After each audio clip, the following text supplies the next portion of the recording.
kasalukuyan ay wala na po tayong bagyo na minomonitor sa loob ng ating area of responsibility dahil kaninang alas 9:30 ng umaga, tuluyan na nga pong lumabas ng ating area of responsibility si Bagyong Gardo. At sa kasalukuyan ay habagat o southwest monsoon po ang nakakaapekto dito sa malaking bahagi ng ating bansa. Nakakaapekto yan dito sa Luzon at Visayas. Meron din po tayong nakikitang mga pag-ulan at mga kaulapan dito sa eastern section ng Visayas at Mindanao. So maulap ang papawirin at mataas ho yung tsansa ng mga pag-ulan dito po sa southern Leyte, Caraga at Davao region dahil sa epekto ng intertropical convergence zone. Samantala yung habagat nagdudulot pa rin ng moderate to heavy rains dito sa Zambales, Bataan at Pangasinan.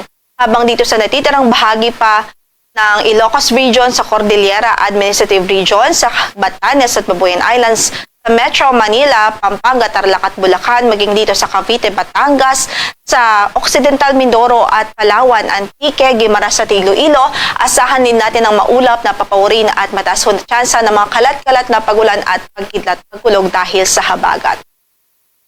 The rest of the country ay generally mga localized thunderstorms naman ang pwede pong maranasang mga pagbuhos ng ulan, mga saglitan po ito na downpour.